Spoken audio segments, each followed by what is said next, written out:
Innal hamdalillah nahmaduhu wa nasta'inuhu wa nastaghfiruh wa na'udzu billahi min shururi anfusina wa min sayyiati a'malina may yahdihillahu fahuwal muhtadi wa may yudlil fala hadiyalah. Asyhadu an la ilaha illallah wahdahu la syarikalah wa asyhadu anna Muhammadan abduhu wa rasuluh. Amma ba'du. Faqad qala Rasulullah sallallahu alaihi wasallam fi ba'di hadisihi salasun la turaddu da'watuhum as-shaimu hatta yuftiru wal imamul adil wal madlum, rawahu Tirmidzi wa Ibnu Majah. Para pemirsa yang Allah Subhanahu wa ta'ala muliakan, ada 3 golongan manusia yang oleh Allah Subhanahu wa ta'ala la turaddu da'watuhum, yang mereka itu 3 golongan tersebut oleh Allah Subhanahu wa ta'ala tidak akan ditolak doa, permohonan, permintaan mereka itu. Salah satu di antara ketiga kelompok manusia tersebut, salah satunya adalah as-shaimu hatta yuftiru, yaitu kita sekarang, orang-orang yang sedang melaksanakan ibadah saum hatta yuftiru, sehingga waktu buka mereka menghampirinya.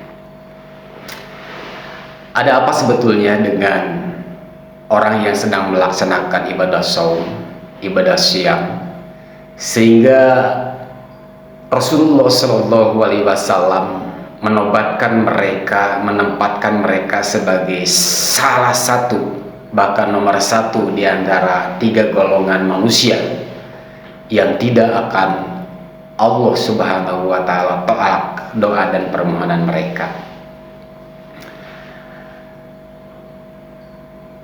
Sebagai bahan perbandingan, nanti kita akan bisa mengambil istimbat atau kesimpulannya kenapa orang yang melaksanakan ibadah saum itu tidak akan tertolak doanya oleh Allah Subhanahu wa ta'ala.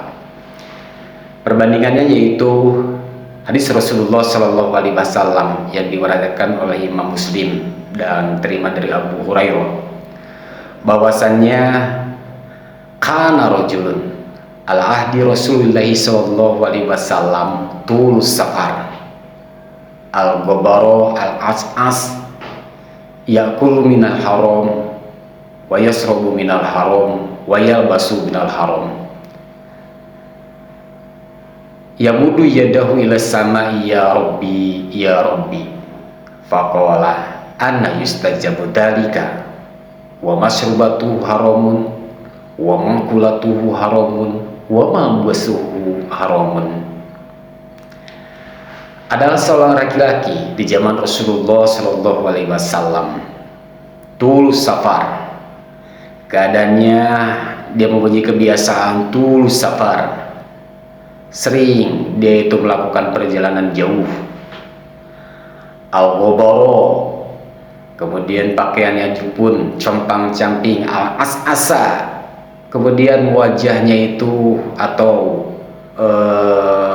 struktur badannya itu al-as'asa, sangat mengkhawatirkan, sangat penuh didebu dengan debu, sebagai tanda bahwa dia itu sedang berjuang dan sedang melakukan sebuah perjalanan panjang.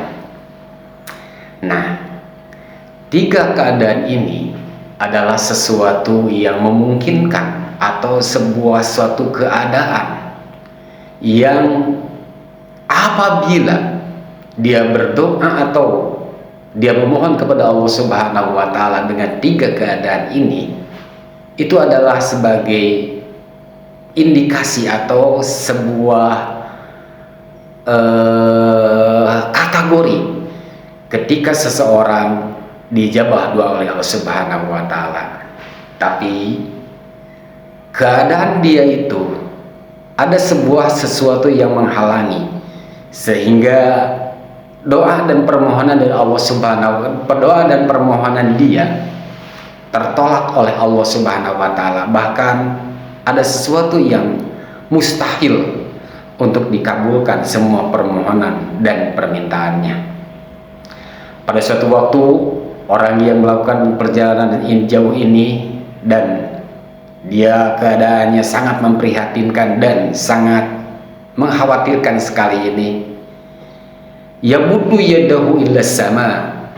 Di suatu waktu dia itu memohon kepada Allah Subhanahu wa Ta'ala, dalam arti dia itu berdoa, ya Rabbi, ya Rabbi, wahai Tuhanku, wahai Tuhanku. Sedangkan ya'kulu minal haram wa yashrabu minal haram wa yalbasu minal haram. Ada sesuatu yang menghalangi ketika dia berdoa. Ya'kulu minal haram, dia sering memakan sesuatu yang diharamkan oleh Allah Subhanahu wa Ta'ala. Wa yashrabu minal haram, kemudian dia minum pun dari sesuatu yang diharamkan oleh Allah Subhanahu wa Ta'ala. Wa yalbasu minal haram, begitu juga pakaian yang dia gunakan adalah hasil dari perbuatan haram dia. Maka apa kata Nabi? Anna yustajabu dalika, bagaimana mungkin kondisi orang tersebut yang makan dari haram, minum dari haram, pakaian dari haram, ketika dia berdoa kepada Allah Subhanahu wa Ta'ala, anna yustajabu dalika, bagaimana mungkin orang seperti itu akan terijabah doanya.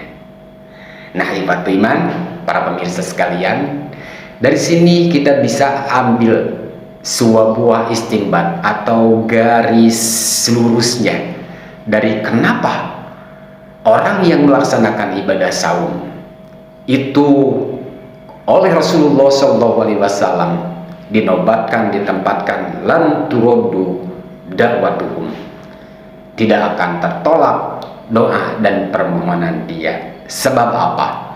Sebab orang yang sedang melaksanakan ibadah saum berbeda dengan kejadian orang yang tadi. Jangankan sesuatu yang haram, jangankan makanan yang haram, jangankan minuman yang haram, jangankan pakaian yang haram, orang yang sedang melaksanakan ibadah saum yang halal pun ketika itu dia tinggalkan. Jadi kondisinya itu masih suci, kondisi badannya masih bersih dari sesuatu yang bisa menghalangi antara doa dia dengan diijabah oleh Allah Subhanahu wa Ta'ala. Dari sini juga kita bisa mengambil kesimpulan bahwasannya ketika seseorang berdoa kepada Allah Subhanahu wa Ta'ala, ketika Allah Subhanahu wa Ta'ala tidak mengkabulkan doa dan permohonannya, harap-haraplah kita berintrospeksi diri. Mungkin ada sesuatu yang terlarang oleh Allah Subhanahu wa Ta'ala yang sempat kita makan, yang sempat kita minum, ataupun yang sempat kita pakai, sehingga menghalangi doa dan permohonan kita. Bukankah Rasulullah SAW pernah bersabda, jika seseorang itu makan makanan dari sesuatu yang haram, satu tegukan, satu suap dari makanan yang masuk, tapi dari hasil dari yang haram, maka Allah Subhanahu wa Ta'ala tidak akan menerima doa dan ibadah mereka selama 40 hari 40 malam. Itu satu suap, itu satu teguk. Bagaimana jika sesuatu yang masuk itu lebih dari satu suap, satu piring, dua piring, atau seumur-umur dari sesuatu yang haram? Mungkin itulah salah satu penyebab doa dan permohonan tidak terkabulkan oleh Allah Subhanahu wa Ta'ala. Ada yang menghalangi, yaitu kesucian diri dan kebersihan jiwa kita dari yang diharamkan oleh Allah Subhanahu wa Ta'ala. Nah, para pemirsa sekalian, kita orang yang sedang melaksanakan ibadah saum di bulan yang suci ini, Allah Subhanahu wa Ta'ala memberi kesempatan kepada kita semua untuk senantiasa menjaga kesucian diri. Marilah kita ketuk pintu langit, marilah kita perbanyak permohonan dan doa kepada Allah Subhanahu wa Ta'ala agar semua hajat, permasalahan, dan apa yang kita butuhkan bisa terwujud. Dan karena kita optimis akan terwujud dan terkabulkan oleh Allah Subhanahu wa taala, karena kondisi kita masih suci, masih bersih dari sesuatu yang diharamkan oleh Allah Subhanahu wa taala. Nah, mudah-mudahan saum yang sedang kita laksanakan dan yang sedang kita jalankan ini sebagai salah satu upaya, ikhtiar dan wasilah kita kepada Allah Subhanahu wa taala, supaya jadi permohonan, menjadi jembatan penghubung antara kita dengan Allah Subhanahu wa taala, komunikasi kita dengan Allah Subhanahu wa taala bisa terjalin dengan lancar, dan semua permohonan serta keinginan kita dapat terwujud pada bulan Ramadan dengan ibadah siang yang kita laksanakan. Aku qouli hadza wa astaghfirullah li wa lakum walhamdulillahirabbil alamin. Assalamualaikum warahmatullahi wabarakatuh.